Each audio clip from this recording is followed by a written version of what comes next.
खबरें हैं जो बिगाड़ती हैं शेयरों की चाल, खबरें ही करती हैं आपको मालामाल। खबरों के चलते कहाँ देखने को मिल रहा है एक्शन, क्या होना चाहिए आपका रिएक्शन, ये बताएंगे प्रदीप जी।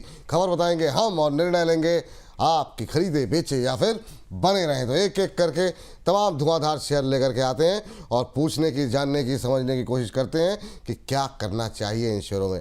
स्क्रीन पर पहला शेयर लेकर के आइए और वो है जीएमडीसी है।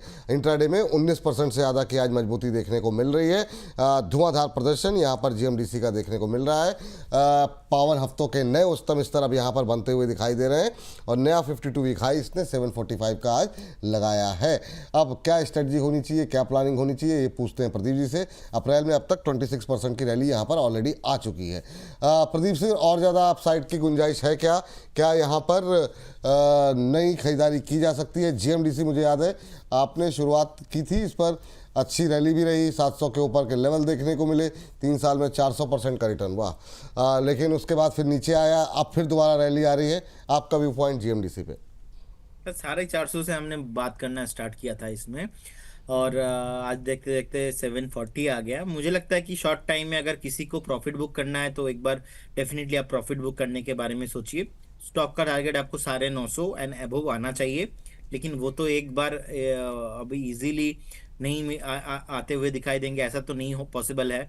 क्योंकि जिस तरीके से स्टॉक का पास्ट मूवमेंट है, अगर आप स्टडी करके देखते हो तो देखेंगे दोनों तरफा मौका आपको दिया है स्टॉक। तो ऐसा नहीं है कि एक तरफा एक दिन 20% भागा उसके बाद 950 तुरंत आ जाएंगे, ऐसा नहीं होता है।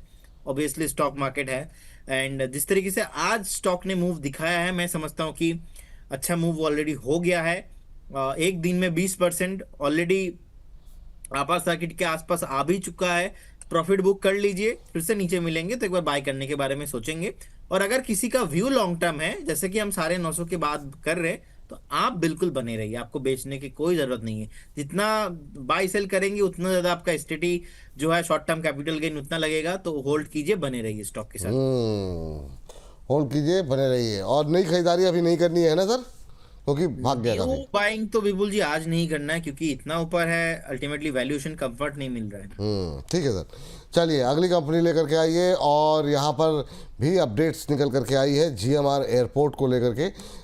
जीएमआर एयरपोर्ट 3.25% डाउन है। चौथी तिमाही में पैसेंजर ट्रैफिक 2.7% जो है वो बढ़ता हुआ दिखाई दिया है, लेकिन दिल्ली के मार्च पैसेंजर ट्रैफिक में जो है वो गिरावट देखने को मिल रही है करीब जो है। और यही वजह है कि आज शेयर के अंदर भी प्रेशर जो है वो देखने को मिल रहा है। हैदराबाद के अंदर बड़ा ट्रैफिक डाउन हुआ है, 12% के आसपास की गिरावट यहाँ पर देखने को मिली है। और टोटल पैसेंजर ट्रैफिक में करीब 1.5% की गिरावट रही है। इसकी वजह से 3.25% शेयर टूट गया है जीएमआर एयरपोर्ट। अब इसको देखने के दो नज़रिए हैं सर। एक तो ये कि बीच में क्रूड भी महंगा रहा, सब कुछ रहा, टिकट साइज भी महंगी रही। कैसे देख रहे हैं आप? एक तो ये है कि यहाँ पे ट्रैफिक घटा है तो इस वजह से प्रेशर देखने को मिल रहा है, लेकिन सवाल अब ये है गर्मी की छुट्टी आने वाली हैं, 1-2 महीने एडवांस में क्या यहाँ पर अब जीएमआर एयरपोर्ट पे 100 के नीचे ख़रीदारी की जा सकती है क्या? अगर इस खबर पे शेयर टूटा है तो अगर 1-2 महीने बाद ट्रैफिक बढ़ेगा तो शेयर चलेगा भी। अगर इस लॉजिक के साथ जाएं तो क्या अभी करंट लेवल पे खरीदारी की जा सकती है? बिल्कुल जी नहीं, अभी तो फ्रेश बाय करने का सलाह नहीं रहेगा, क्योंकि स्टॉक ने पहले भी 107-8 के आसपास आया था और वहां से बार बार एक सेलिंग प्रेशर देखने को मिल रहा है। सो मैं समझता हूँ कि या तो बाय करना चाहिए 88-89 के रेंज पे। उस टाइम पे कंफर्ट एक बहुत ही बढ़िया वैल्यू पे आपको मिलेंगे। स्टॉप लॉस मैं मेंटेन करूंगा ऑलमोस्ट 80 के लेवल पे। तो 88-89 पे बाय करने का सलाह रहेगा, स्टॉप लॉस उस केस में 80 रहेगा। अदरवाइज एक बार जो 109 का जोन है इसको ब्रेक होने दीजिए। वो ब्रेक होने के बाद एक 20% का मूव आपको वहां से मिलेंगे। तो श्योर शॉट, अगर थोड़ा बहुत आपको एक्यूरेसी ज्यादा चाहिए, या तो नीचे बाय करेंगे या तो मोमेंटम ब्रेकआउट रेसिस्टेंस क्रॉस होने के बाद करेंगे। बीच में कहीं मुझे अभी लेना नहीं है, क्योंकि नहीं तो फंसे रहेंगे। ये बात यहाँ पर निकल करके आई है। और अगली कंपनी लेकर के आ जाइए ज़रा, और स्क्रीन पर लेकर के आते हैं और देखते हैं यहाँ पर क्या कुछ स्ट्रेटजी, क्या कुछ होनी चाहिए। ब्रिगेड कॉर्प पे ग्रुप पे खबर ये कि है कि इन्होंने करीब 8.63 एकड़ लैंड के लिए ज्वाइंट डेवलपमेंट एग्रीमेंट साइन किया है। प्रोजेक्ट के अनुमानित ग्रॉस डेवलपमेंट वैल्यू जीडीवी जो है वो करीब 7200 करोड़ के आसपास है। और आपको बता दें कि करीब आज ऑलमोस्ट फ्लैट ट्रेड करता हुआ ब्रिगेड इंटरप्राइजेस का शेयर। सर ब्रिगेड पे क्या व्यू है सर आपका करंट लेवल पे? विपुल जी, मुझे लगता है कि over the long time definitely group बहुत ही प्रोमिनेंट है। रिसेंटली ना मैं बेंगलोर गया था हम्म। एंड जो फ्लैट मैंने लिया था उस फ्लैट में तो किसी ने मुझे बोला कि आप एक काम करो भैया, ये बैग थोड़ा पकड़ेंगे। मैंने बोला हाँ। तो बाद में इंट्रोडक्शन हुआ कि ये ब्रिगेड ग्रुप का सीटीओ है एंड वो ओ। आए थे, उनके साथ मेरा डिस्कशन चल रहा था। प्रॉब्लम क्या है, मेरा बहुत अलग अलग टॉपिक में डिस्कशन हुआ। तो उसके बाद मैंने स्पेशली ये जो सेगमेंट है इस सेगमेंट के बारे में भी पूछा। अभी रियल एस्टेट में आप देखेंगे प्रॉब्लम क्या हुआ है, जो मिडिल ईस्ट वार हुआ है इसके वजह से ना पहले लोग इंश्योरेंस नहीं करवाते थे। अभी इनको इंश्योरेंस का कॉस्ट इतना ज्यादा इतना महंगा आ रहा है, कहीं ना कहीं एक बर्डन है कंपनी के लिए, एक पेन पॉइंट है शॉर्ट टाइम के हिसाब से। सो ये मुझे उन्होंने बताया, जो ब्रिगेड ग्रुप के सीटीओ है उन्होंने मुझे बताया। कहीं ना कहीं मुझे लगता है कि देखिए ग्रुप नो डाउट बहुत बढ़िया है, लेकिन अभी भी क्योंकि मेरा फाइनल वर्डिक्ट तो होगा चार्ट को देख के ही। चार्ट में मुझे अभी भी कोई स्ट्रेंथ नजर नहीं आ रहा है। बीच में थोड़ा बहुत मूव आया था, न्यूज जो आना था हो गया है। जब तक ये स्टॉक घूम फिर के 825 एंड अबव क्लोजिंग नहीं हो जाता तब तक मुझे लगता है कि यहाँ पे कुछ भी बाइंग अपॉर्चुनिटी आपको नहीं ढूंढना चाहिए जी। ठीक। अच्छा सर एक चीज़ बताइए, ये जो बातचीत चल रही थी आपसे भी डिस्कशन हुआ था जेपी पावर को लेकर के, क्या जेपी पावर में अभी ये 19-20 के आसपास पहुंच रहा है? एक महीने में 43-42-43% चला। क्या अभी 19 के आसपास क्या खरीदारी कर सकते हैं क्या? 19.5 के आसपास? विपुल जी, जब बात स्टार्ट हुआ था 15 या तो 16 के हाँ आसपास ऐसे ही प्राइस बातचीत था। शुरू हुई थी बिल्कुल। हाँ, और मैं एक्चुअल में इस सारे ग्रुप्स को ज्यादा मतलब बाय कॉल देता नहीं हूँ, लेकिन जिस तरीके से मैंने ऑलरेडी एक्सप्लेन किया कि दोनों बिलियनियर सामने आके फाइट कर रहा है एक कंपनी को खरीदने के लिए, एक ग्रुप को खरीदने के लिए, तो इसमें कहीं ना कहीं बाइंग इंटरेस्ट मेरा और क्यूरियोसिटी ज्यादा जाग गया है। मैं समझता हूँ कि डेफिनेटली इसको लॉन्ग टर्म के लिए नेक्स्ट 5 7 10 साल के लिए लेने के बारे में अगर आप सोच रहे हो, और उस दिन किसी ने कमेंट भी किया था, किसी किसी के पास बहुत ज्यादा क्वांटिटी है। मैं समझता हूँ कि डेफिनेटली आपको बाई करने के बारे में सोचना चाहिए। मुझे लगता है कि नेक्स्ट अगर आप थोड़ा लॉन्ग टर्म व्यू रखेंगे तो आपका पॉजिटिव यहाँ पे आउटकम होने का चांसेस ज्यादा लग रहा है। जेपी ग्रुप को लेके शॉर्ट टर्म कोई व्यू मत बनाइए, मुझे लगता है कि लॉन्ग टर्म थीम है और डेफिनेटली आपको पैसा बना के देके जाएगा ये ग्रुप। तो अभी मान लीजिए कोई खरीदता है तो फिर मतलब क्या टारगेट क्या रखें? कुछ तो टारगेट रखने पड़ेंगे ना। देखिए विपुल जी, रिसेंटली क्या है ना 16 के आसपास जो स्टॉक चला था और उस टाइम पे मेरा स्टॉप लॉस 12 रुपीज था। तो अभी मेरा स्टॉप लॉस 12 रुपीज ही है। लेकिन अभी करेंट अगर 19 पे हम बाई कर रहे हैं और 12 रुपीज स्टॉप लॉस है तो कहीं ना कहीं बहुत ज्यादा हो रहा है।